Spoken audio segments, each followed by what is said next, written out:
OBC बहुजन पार्टीनं एक मोठी घोषणा केली। वंचित बहुजन आघाडीनं ओबीसी बहुजन पार्टीला दिलेला प्रस्ताव ओबीसी बहुजन पार्टीनं फेटाळलाय।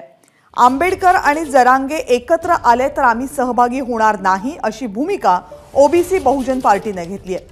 कोल्हापूरमध्ये शाहू महाराज, अकोल्यामध्ये प्रकाश आंबेडकर यांना ओबीसी बहुजन पार्टीचा पाठिंबा जाहीर करण्यात आलेला आहे। मात्र मनोज जरांगे यांची भेट अगदी 2 दिवसांपूर्वी प्रकाश आंबेडकर यांनी घेतली होती आणि हे दोघे जर एकत्र येणार असतील तर आम्ही येऊ शकत नाही असं म्हणत वंचितचा प्रस्ताव ओबीसी बहुजन पार्टीने फेटाळलाय। या संदर्भात आणखी माहिती घेऊयात आपले प्रतिनिधी अभिषेक मुठाळे यांच्याकडून। अभिषेक, कुठेतरी तिसरी आघाडी ही होते आहे का आणि प्रकाश आंबेडकर त्याचं नेतृत्व करतायत का असं चित्र जे आहे ते आपल्याला पाहायला मिळत होतं। आणि त्यात ओबीसी बहुजन पार्टी ही मोठी एक पार्टी जी आहे घटक पक्ष म्हणून पुढे येताना आपल्याला दिसत होता। मात्र जर का जरांगे आणि आंबेडकर हे एकत्र आले तर आपण त्यामध्ये सामील होणार नाही अशा प्रकारचं वक्तव्य जे आहे ते प्रकाश अण्णा शेंडगे यांच्याकडनं करण्यात आल्याचं आपल्याला पाहायला मिळत आहे।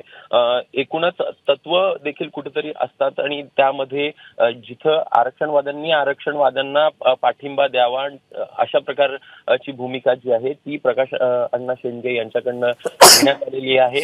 एकूणच ओबीसीचं आरक्षण कुठे वाचावं त्यासाठी आम्ही प्रयत्न करतोय आणि जर का जरांगे आमच्या ताटातलं मागत असतील तर ही कुठेतरी भूमिका त्यांची चुकीची आहे आणि त्यामुळेच आंबेडकर ही विचार करून कुठेतरी भूमिका घेतील अशा प्रकारचं वक्तव्य देखील शेंडगे यांच्याकडनं करण्यात आलं। आणि त्यामुळे एकूणच जर का बघायचं तर आंबेडकर आणि जरांगे हे जर का एकत्र येत असले तर ओबीसी बहुजन पार्टी त्यामध्ये आपल्याला सहभागी होताना दिसणार नाही अशा प्रकारची ठाम भूमिका जी आहे ती ओबीसी बहुजन पार्टीकडनं घेण्यात आली आहे। त्यामुळे एकूण तिसऱ्या आघाडीची शक्यता जी आहे ती आता कितपत दिसतंय हे बघणं देखील महत्त्वाचं असेल।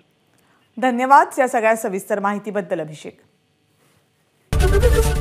एबीपी माझा, उघडा डोळे बघा नीट।